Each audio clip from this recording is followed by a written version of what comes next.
on to Sri Pinku Jha. He is the assistant professor at the Department of Development Studies, Faculty of Humanities and Social Sciences, Vivekananda Global University, Jaipur.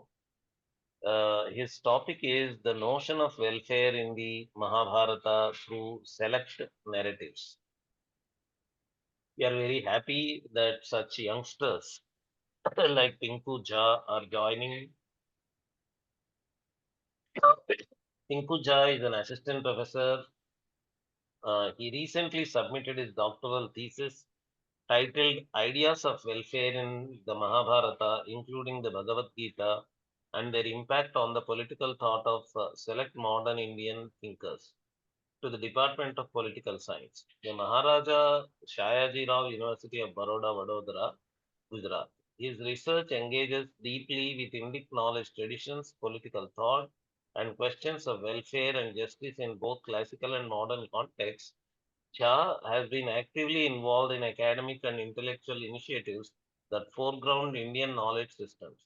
He has presented his research in multiple national and international conferences and has contributed to discussions on Indic perspectives, including themes such as Indic feminism during his association with the IMPRI, Impact and Policy Research Institute, and at academic programs such as the Winter School at the Indian Institute of Advanced Study, IAS Shimla. His scholarly contributions include edited volumes, research articles published in UGC CARE listed journals, Springer Publications, and other peer-reviewed outlets. His interdisciplinary work spans political science, philosophy, and cultural studies, making significant interventions in the field of Indian political thought. Through his teaching and research, Jha seeks to bridge classical Indic texts with contemporary debates, situating them within both national and global discourses. Very glad to have youngsters like you, Pinku Jaji. Wonderful. Uh, you have a great future. Please go ahead with your talk. Thank you so much, sir, for uh, allowing me to be part of this wonderful symposium on the Indian knowledge system. So, meanwhile, I'll just tell you a kind of background that would be that is important to discuss. The title, as sir has already mentioned, the notion of welfare in the Mahabharata through select narrative. Since I have been working on this topic during my PhD period as well, and I have submitted my thesis, which is somehow connected to this particular topic itself. So therefore, I have selected this topic only to present here and to share my views with all the experts and all the resource persons here. So to begin with, the next slide, can we have, sir? Yeah. So, since I have used the term narrative in my presentation, and I want to clarify that why studying narrative is important in political and social thought, since we are talking about political thought of India. So, in general, what does it mean? Like, why we are referring narratives here? So, here for my presentation, narrative means meaning making in society. So, it is not just a basic idea of story we are talking here, but how a particular story is also having a set of meanings attached to it, where we do have a beginning, we have a middle story, we have the end also, but that is not just characters and plots, but rather than how it is useful, how it is providing certain insights to the political and social system of a state or a nation. So along with that, particularly when we are talking about Indian thought, we do have this term which is very much useful, that is itihasa. And here, what I have found that I am trying somehow to connect itihasa term to the India's narrative tradition, and where we do have Mahabharata and Ramayana as like two of the major narrative traditions in that context. They are two itihasa of Indian tradition.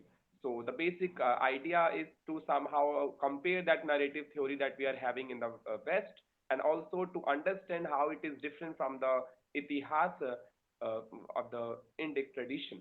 So the next slide, sir. Yes. So what is narrative? A very basic understanding in terms of, again, if I'll say about the Western idea, we have the core idea, which is it is about the sequence, consequences, and meaning. So whenever we are talking about narratives, we have a sequence of clauses that match, different events altogether, and therefore we talk about narrative in Western literature, and that plays an important role to understand certain kind of ideas or systems. So the next slide, please, sir. Next slide. Yeah.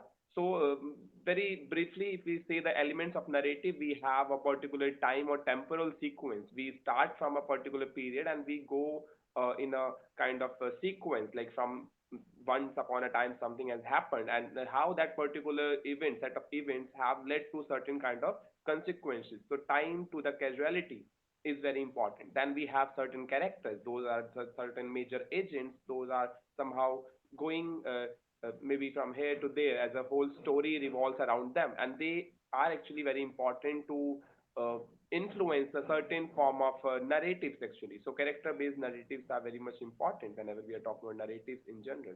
Then we do have some context. We have a conflict between those characters, those contexts also, like two different contexts are there, and at one point of time we have some positive characters playing their role, and the other hand, simultaneously we can have some another context, and where some negative characters are having their own inputs. So that is how some conflict, some resolution, some and the final, we do have some meanings. With all of these different elements, we have a meaning attached to it. This is how it makes a different thing. It is not just a story, but it is a narrative in that sense. So the next slide, please. Yes, so here what we are saying about narrative as a meaning making, it means we are not just restricting ourselves to a structure, rather than we are focusing on interpretation. That how narrative shapes memory, identities, and values. So there is this scholar called Brunner, and he says that narrative as a cognitive tool to organize experience. So here, if we talk about narrative in the context of Mahabharata that I am referring, so the next slide, please, sir. Can we? Yeah. Can we have a next? Yes. So when we are talking about in the category of itihasa, we do have this term called itihasa. It means so indeed it happened at a particular point of time. We are not much bothered about the fact-based or maybe some. We are not talking about archaeological evidence-based history only, but rather than we are going one step ahead, where we are trying to understand how we can combine history, philosophy, ethics, and a way of understanding different viewpoints altogether. So this is what something has happened at a particular point of time, and how it started from somewhere, and there's a journey, and that journey makes a lot of things over a period of time. So what are those things? How, what kind of philosophy it develops? What kind of ethics it develops? So the purpose of having this term itihasa is basically about how it is talking about dharma. It talks about, it's a kind of instruction guiding rulers, as a few of speakers earlier also they were referring, like how in context of Indic context, we have Arthashastra, a particular directive being given by Kautilya to the ruler, how to be a good ruler. Then we have certain different kind of instructions for the society, different divisions of a society, how a particular form of division can lead to efficiency in a society. So therefore, different understandings we can have with the help of itihasa, the term of itihas. So coming to the next slide. Yes, so we have particularly certain differences we can see, like narrative. It's in terms of, if we are talking about Western way, we have some sequence of events. But here we are not just having sequence of events in Itihas when we are talking. We do have some temporal, some cosmic orders also we are discussing. In the terms of Western understanding of narrative, we can talk about conflict and resolution. But here we are not just talking about conflict resolution in a simpler sense. Rather than, we do have some mentions of ethical dilemmas. The whole Mahabharata, that I have selected a few narratives, for example, Bhīṣma Parva, where Arjun is having a different kind of dilemma. And then we have Śānti Parva, where Yudhishthir is having another dilemma. So how those dilemmas are assisting us to understand the true nature of Dharma, or how a narrative is not just telling a story in a proper, in a particular form, that there are some characters, there is a time, but no, there is something else which has been missed in the Western tradition. And that is how we do have a kind of maybe something, some more wider phenomena of itihas that help us to understand a sacred ethical meaning. It talks about preservation of dharma and cosmic balance. That is how the itihas is a very wider concept, and we can take it as a narrative in a form like what can help us to understand, what we can interpret the text of Mahabharata or Ramayana or any other Indic text. But we have to say that that narrative is not the simplest form of narrative we are talking when we are talking on the Western text or Western literature. So if we'll come to the next part, the next slide. So yes, so a very basic overview. If somebody will ask me like what I have found when we are talking about welfare in the Mahabharata particularly, we have a set of narratives of welfare. We are talking about śreyas, we are talking about kṣema, we are talking about Hitam. So these are some terms. They are not just in terms of literal sense. We are saying that welfare means śreyas or yoga kṣema or sarva bhuta hiterakam.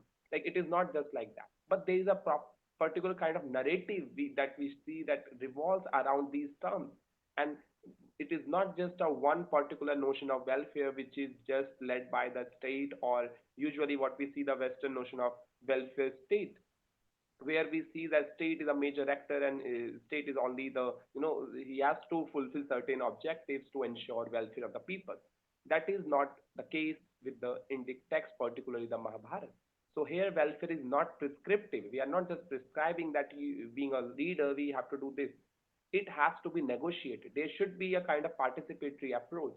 So how that is being done, that we'll do with some case studies, or we can say some examples in the like a few moments later. I'll be talking about that also. But here, just to mention one more thing, that it emerges, the welfare emerges through dilemmas, through conflicts, through deliberation. So when I've been saying that it is not just prescriptive, it is negotiated. So negotiated from which process? So there's a process of dilemma, there's a process of conflict, there's a process of deliberation. So here we see this is the context in which welfare emerges. And yes, again, we have to see that welfare is not just in the sense that we just see in the terms of Western understanding. Yes. So the very first example I have taken, the structure I want to say like what I'll be picking now.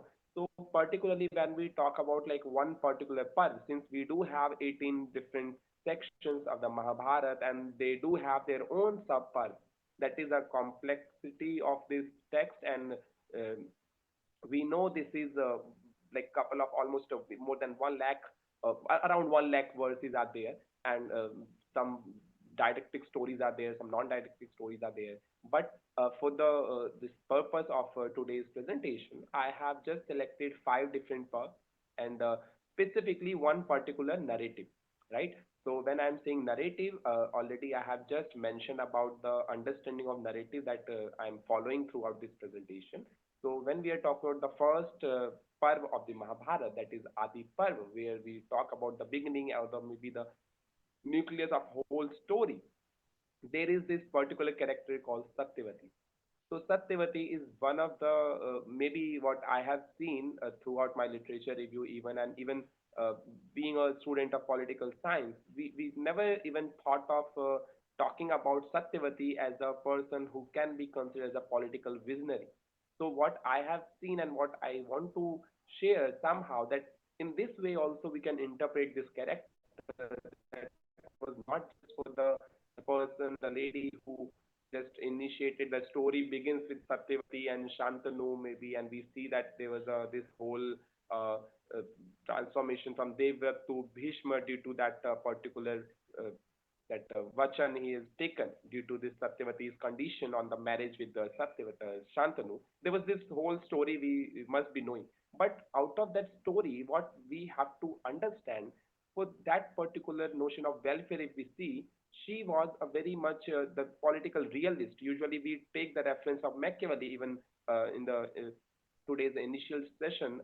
Paturi Sarji was referring about this, like even the yesterday's session, we were talking about how Machiavelli, the political thought, when we are saying Machiavelli, say we will start with his Prince as one of the very important text of understanding how the political structure should be, an ideal ruler should behave. And there we see there is no morality is being referred. And being a realist person, being a, we have to be very visionary, we have to deal with the something how to ensure our stability, how to be, stable governance we can ensure. And that is no doubt at today's time also we are seeing a lot of crises happening in a lot of countries, right? Even in our neighboring countries, we do see a lot of instabilities happening. And with that particular kind of conception, it is not just that Bhīṣma was assisting Pandavas in later phase to strengthen the governance, or maybe that he was assisting Kauravas to see how to rule in a longer run. But even before that period only, we have seen the Satyavatī, how she was very visionary in that sense. She has made her negotiations. She has done the marriage negotiation with Santanu with that particular idea in her mind that institutional stability should be there.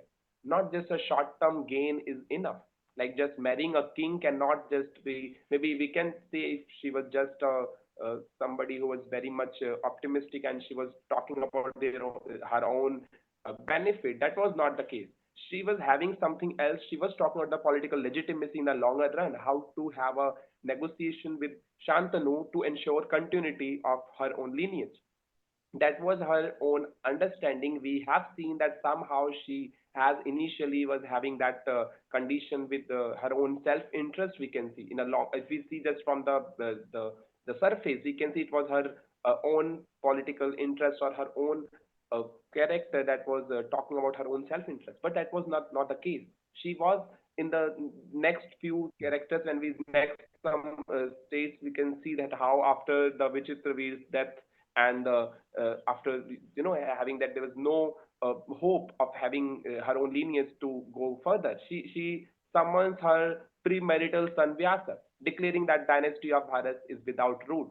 So beget offspring on the wives of your brother. So this was the statement we find in the Ādi Parva. And here she was using this Niyoga Paddhati that was a socially contested concept for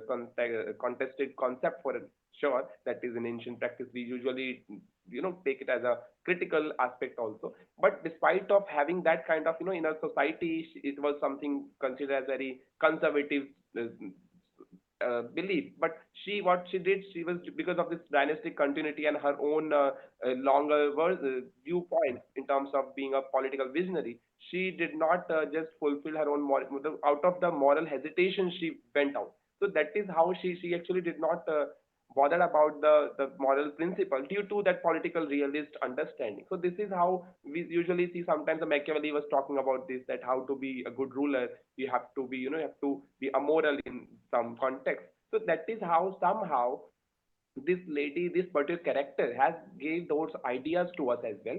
And this is not like just in that negative sense she was talking about all these things. She has somehow after in a particular age when she has seen that there were a lot of issues happening with her own family, despite of having Chandragupta, sorry, the Vichitravir and another Chitrangada, another son. Both of them they died. And after that, she asked Vyasa. But later on, she has seen that uh, Pandu and Dhritarashtra, they were having a lot of other issues. And she recognized her fault that somehow earlier, whatever she has done, there were some issues in her decision making thing. And she even realized that. So she requested and she even changed her own promise to Santanu. She agreed to that it is fine if even Bhishma is ready to rule this whole kingdom. But that was how she actually changed over a period of time. But contextually, she was having a kind of rationality behind it, how to be, how to talk about politics in a different way that we usually don't give uh, emphasis on. That yes, Satyavatī can be one political visionary leader also, and we can discuss her in that way as well. So yeah, we'll come to another section, the second one. Yes, next slide, please. So the second case is basically about Sabha Parva. One of the very debatable narrative we find is the previous one. Sorry, the case two. So yeah, the second one is on the Sabha Parva, where I have taken this narrative of Draupadi's question, like how in that particular Sabha, that is our second again book of the this text Mahābhārata, where we see how welfare has been tested in moral crisis. So we have seen the silence of elders, and on the other hand, we have seen the collapse of collective welfare have been seen. So the lesson of social well-being requires ethical courage. So these a few things are there. and how to study, how to discuss this with the help of Draupadi's character and the whole incident. When we must be aware that Yudhishthira gambles away his kingdom, brothers, himself, and finally even Draupadi. But when Dushashan drags her into this assembly and he humiliated before elders, Draupadi asserts her moral and political voice by raising a piercing question.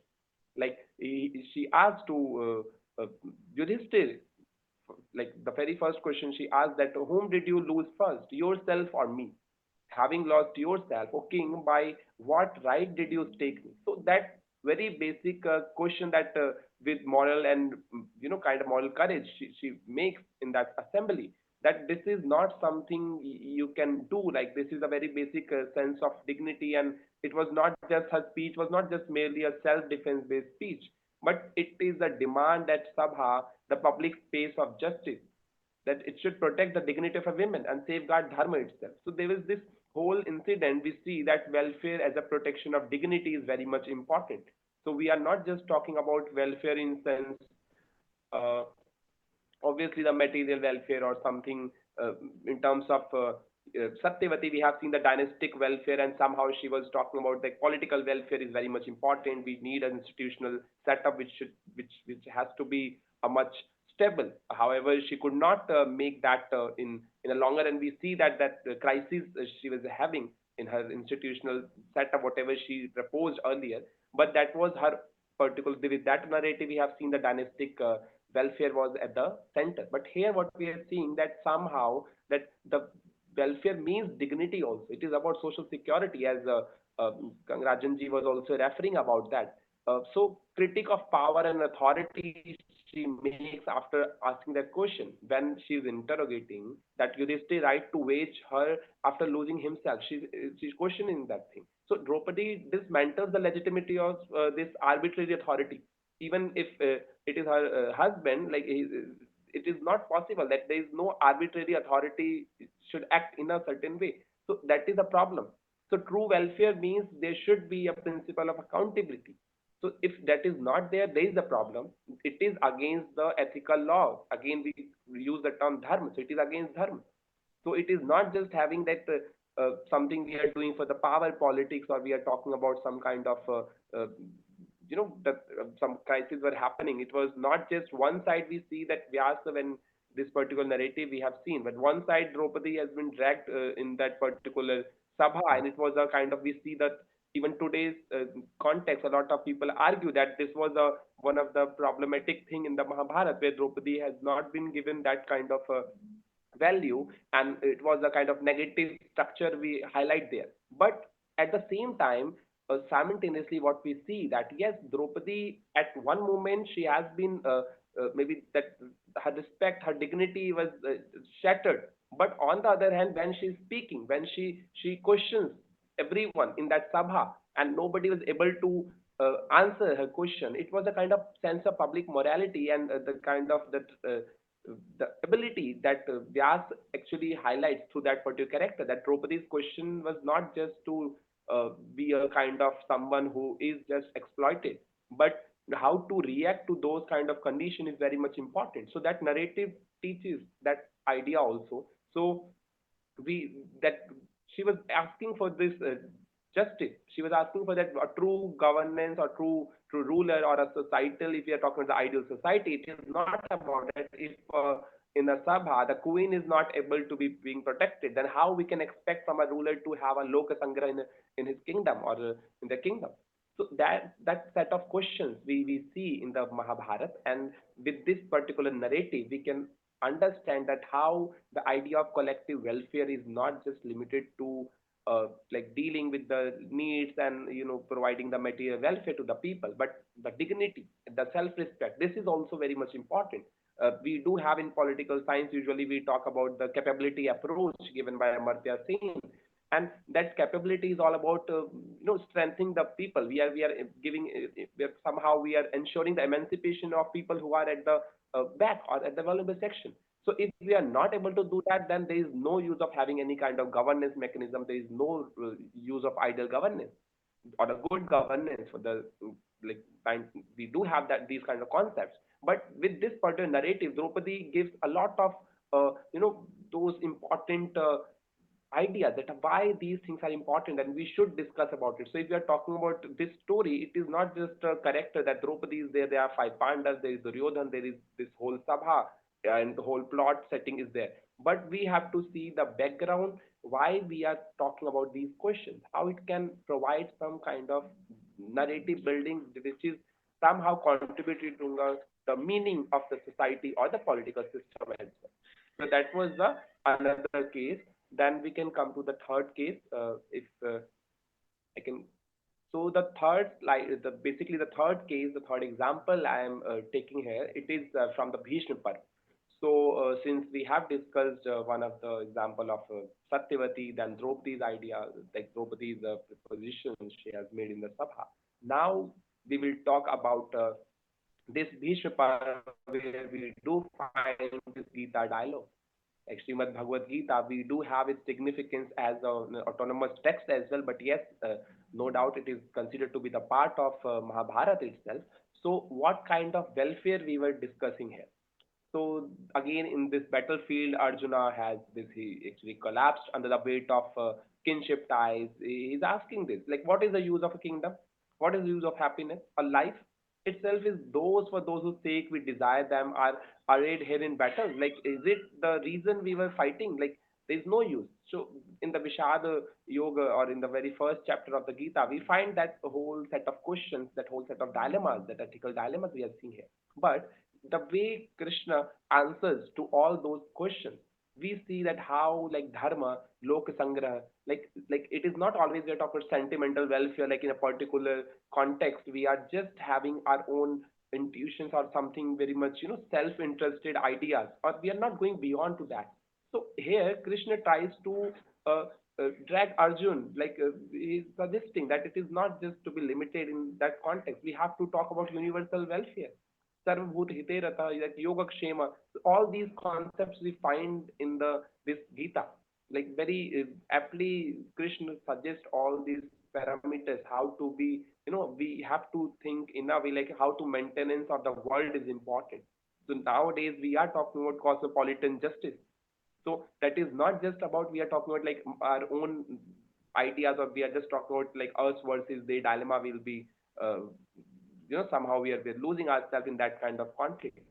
But no, we have to act in a way so that nishkama karma, when we see that there is this desireless action was promoted, so that is the kind of tool of ensuring welfare of like sarvabhuta, like everybody. So that is only possible when we understand the difference between swahit and parahit. And we have to do our swadharma in the harmony with the cosmic order. So this whole set of solutions, or this whole set of suggestions, those are being given by Krishna to Arjun. It shows that how we are talking about narratives in a wider sense, like narratives can be built in that way also. So that is not just a story like at one particular stage we have seen they are fighting and they are just talking about a few directions as Machiavelli has written certain set of instructions. It is not like that. And it is not just for the political leader, it is not just being a political we are talking about it, because we need decision making in every sphere. So that cosmic welfare vision is being promoted in that parv. Now if we come to the fourth parv, Śānti Parva, it is again a very interesting when we are talking about one side the Gita in Bhīṣma Parva, where Arjun before the war he was in dilemma, and he was not very sure like whether I have to fight against my own family members, my own gurus, or is it like not required at all. And on the other hand, when we are talking about Shanti Par, this is a story like this is also known as a book of peace. When we are saying where Yudhishthir, the eldest brother, he was again in a dilemma, like whether we have already won the fight, the victory is with us, but what to do with this victory? Like, is the same question that before the war, one Pandav was asking to the Krishna. Similarly, another question in another way, the context is different, but the question remains the same. Like, for whom we are having this power, for whom we are having this responsibility, or maybe the rule, what kind of rule we are going to have here. So that is how we come to this particular structure, this particular idea that is of welfare of people, where just governance is important, where values of restraint, fairness, compassion, and we see that the whole Rajdharma Parva is discussing within the Shanti Parva. We do have a particular Sabha Parva, Upaparva of Dharma Parva. That is in detail even where Bhīṣma suggests that what should be what are the different qualities of good ruler.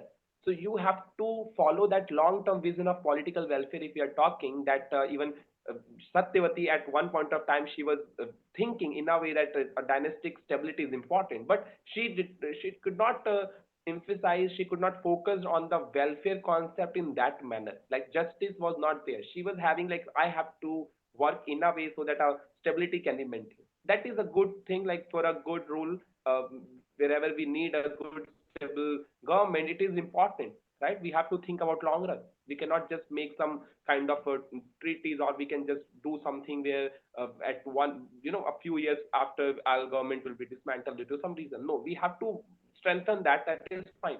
But is it good enough for the people? Because after all, government or maybe that ruling is associated to the people, as even a lot of experts, a lot of seniors have mentioned about this palana, rakshana. We have this term called prajaranjana. So all these terms have been associated in this particular lecture given by Bhishma to the Yudhishthira, or not just lecture, we rather we can use the term dialogue here. So this dialogue again discusses like why you have to be a ruler, and somehow we see that Yudhishthira got convinced after all, right? So this was the fourth case, and this kind of narrative is also very important when we are talking about uh, welfare from the perspective of the Mahabharata. Now to the last slide, last case actually, last example, which is on Strī Parva. May I have another slide, please? Yes, thank you so much.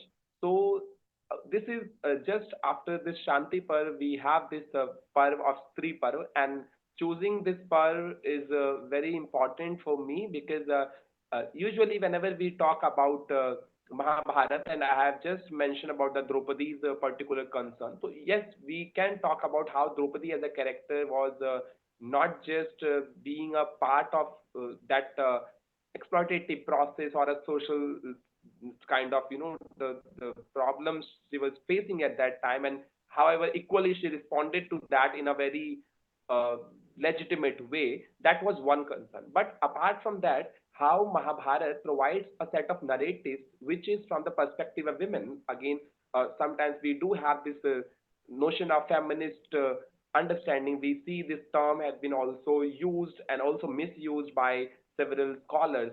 But when we are talking about Mahabharata, how a particular section, a particular book itself is talking about women, and what kind of discussion is being done there. So here, with this example of Gāndhārī's lament, her own sorrow, I want to discuss a bit of this whole narrative, like what exactly is all about this fun. So it is about confronting cost of war. We have seen before war, Arjun was hesitant. After the war, Yudhishthira was not happy.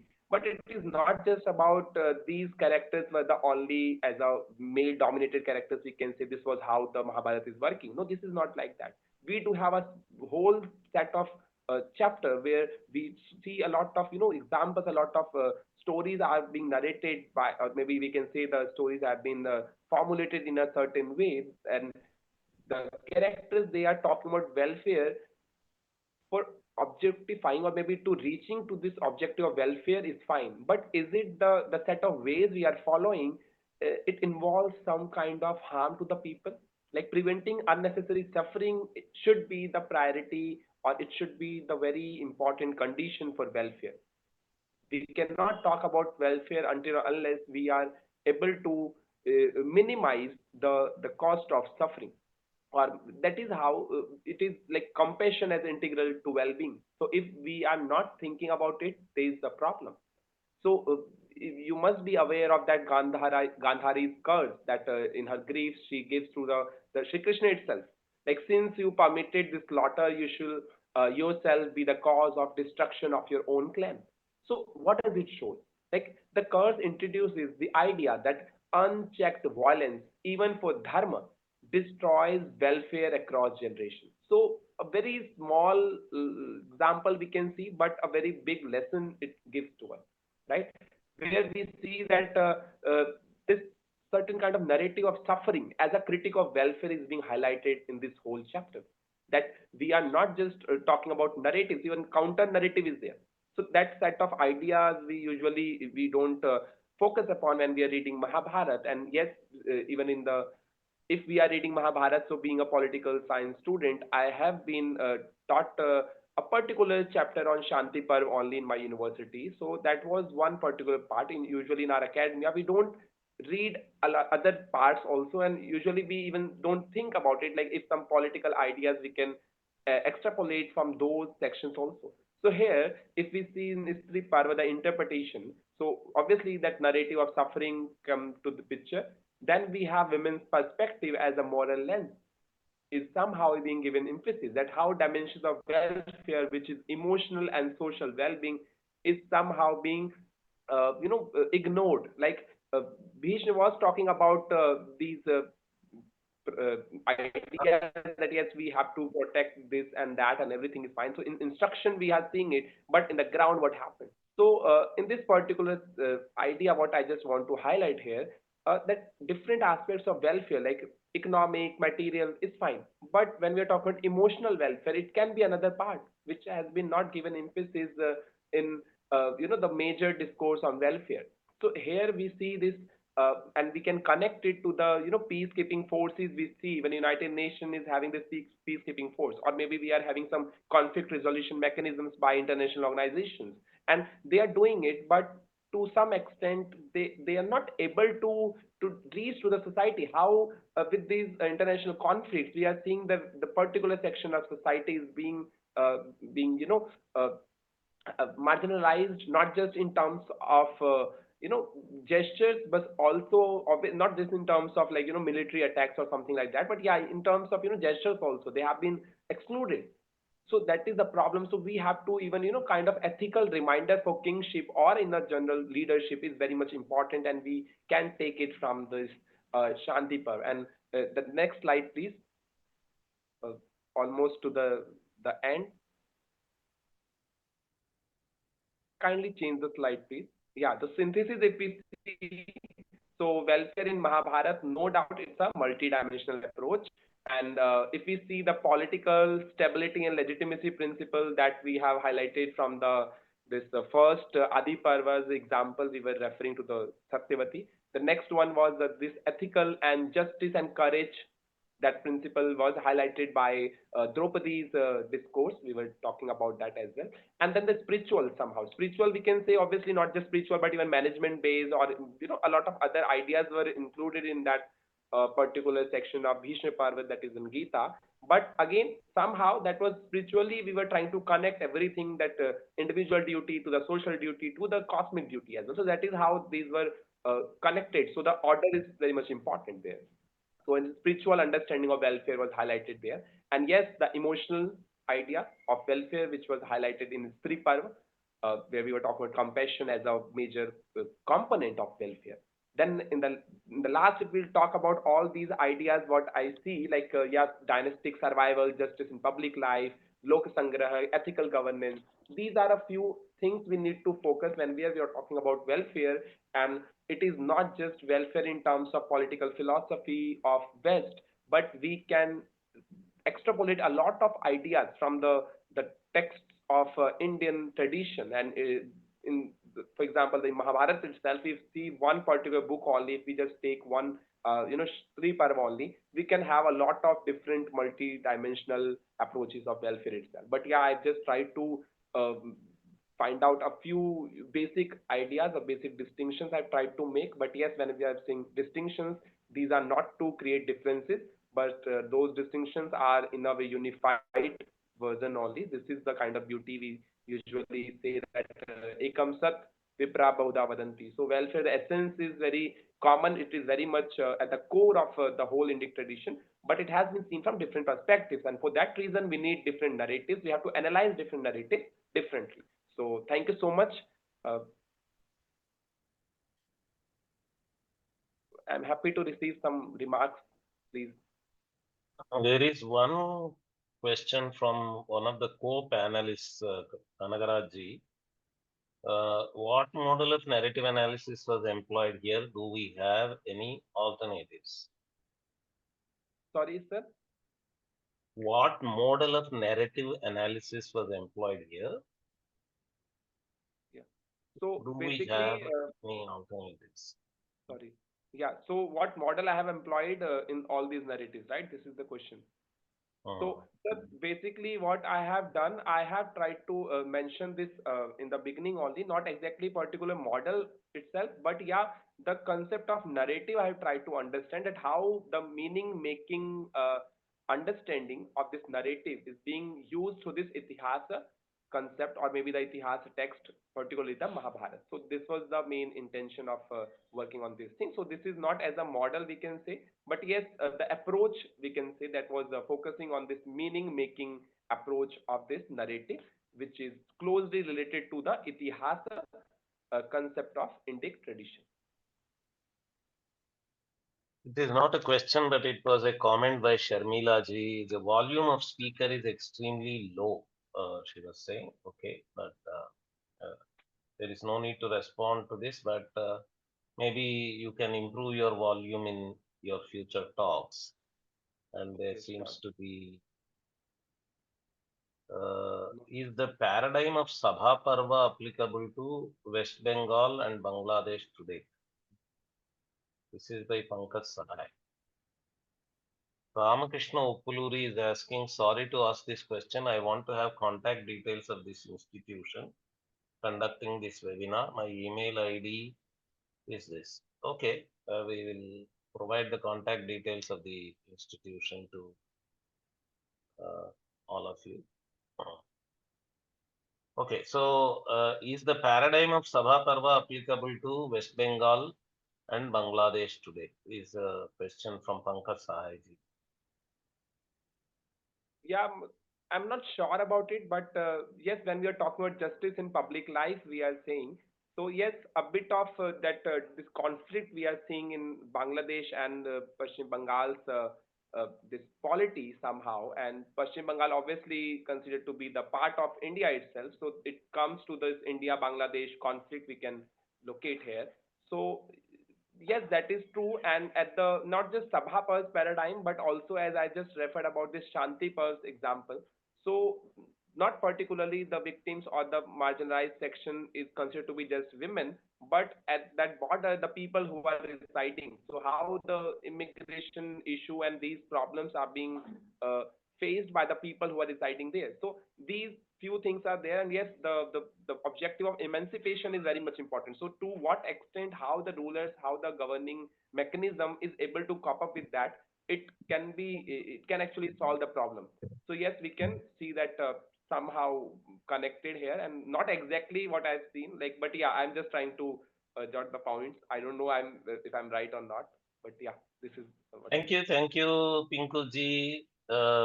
Please continue your work in this area. You have a great future, and under your training, students also have a great future. Thank you.